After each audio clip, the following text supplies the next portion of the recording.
तो शहनाज ने बताई कि उनके फ्यूचर हस्बैंड में वो कौन सी क्वालिटीज़ देखती हैं। वैसे तो ये क्वालिटीज़ वो मुझसे शादी करोगे शो में और पहले भी कुछ इंटरव्यूज़ में बता चुकी हैं, लेकिन फिर एक बार उनके मुंह से सुना है कि क्या क्वालिटीज़ होनी चाहिए उनके फ्यूचर हस्बैंड में। तो वो क्वालिटीज़ हैं कुछ इस तरह कि शहनाज गिल अपने फ्यूचर हस्बैंड के बारे में बात करती हुई कहती हैं कि वो बहुत ही टॉल, डार्क और हैंडसम होना चाहिए, यानी वो लंबा भी हो और एकदम गोरा नहीं, थोड़ा सा गेहुआ सा रंग हो। तो हमारे सिद्धार्थ शुक्ला बिल्कुल ऐसे ही हैं और इस जो ग्राफ है उसमें फिट बैठते हैं। उसके बाद उनका कहना है कि मेरा फ्यूचर हस्बैंड बहुत ही ज़्यादा लॉयल होना चाहिए। तो सिद्धार्थ शुक्ला कितने ज़्यादा लॉयल हैं ये तो हमने सभी ने देखा है। उसके बाद उन्होंने कहा कि वो दोस्ती निभाने वाले, रिश्ते निभाने वाले होना चाहिए, रिश्ते चलाने वाले होना चाहिए। तो ये भी हमने बिग बॉस 13 में देखा है कि सिद्धार्थ शुक्ला ने सबसे पहले आसिम रियाज से दोस्ती की और उसको दिलो जान से निभाई। हालांकि कुछ चीज़ें फ्यूचर में ऐसी हुई जाकर कि जिसके कारण इन दोनों की दोस्ती टूट गई, लेकिन इसमें सिद्धार्थ का किसी भी तरह से कोई भी फॉल्ट नहीं था।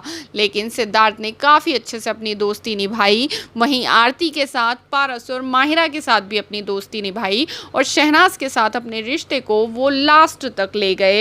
पूरे बिग बॉस हाउस के दौरान उन्होंने अपने रिश्ते को इसी तरह शहनाज गिल के साथ बनाए रखा। थोड़े बहुत उतार चढ़ाव आते रहे, वो अलग की बात है। वहीं शहनाज गिल ने आगे कहा कि मेरा फ्यूचर हस्बैंड बहुत ही प्यार करने वाला होना चाहिए। तो सिद्धार्थ शहनाज से कितना ज़्यादा प्यार करते हैं वो तो हमने देखा ही है। सिद्धार्थ शहनाज के बगैर बिल्कुल भी नहीं रह पाते थे बिग बॉस हाउस में। जैसे ही सिद्धार्थ से शहनाज ओझल होती थी उनकी नज़रों से, वो उनके बारे में पूछते हुए नज़र आते थे। अगर दोनों का बहुत ज़्यादा झगड़ा भी हो जाता था तो सिद्धार्थ ज़्यादा देर तक उनसे नाराज़ नहीं रह पाते थे और उनसे बात करने चले ही जाते थे। और यहाँ तक कि उनके जो पुराने दोस्त थे बिग बॉस 13 में, उन्होंने कहा था कि हमने सिद्धार्थ को कभी किसी को सॉरी बोलते और मनाते हुए नहीं देखा। वहीं हमने बिग बॉस 13 में शहनाज को सॉरी बोलते हुए, सिद्धार्थ ने शहनाज को कई बार सॉरी कहा और मनाते हुए भी देखा गया।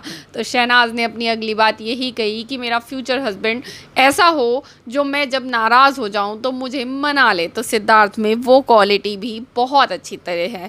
तो हम ये कह सकते हैं कि शहनाज की ये फ्यूचर हस्बैंड की क्वालिटीज़ हैं, या शहनाज अपने फ्यूचर हस्बैंड की क्वालिटीज़ जो हैं वो सिद्धार्थ में देखती हैं और सिद्धार्थ के अकॉर्डिंग ही वो अपने फ्यूचर हस्बैंड वाली क्वालिटीज़ लोगों को बताती हैं। तो इसमें कोई भी बुराई नहीं है।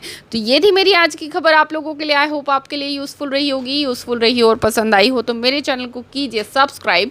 आगे भी ऐसी ही न्यूज़ को सबसे पहले देखने के लिए वीडियो को कीजिए लाइक और कमेंट करके बताइए कि आपको भी यही लगता है ना कि शहनाज ने जो भी क्वालिटीज़ बताई वो सब सिद्धार्थ से मिलती हैं। फिर मिलेंगे नेक्स्ट वीडियो में, तब तक के लिए बाय।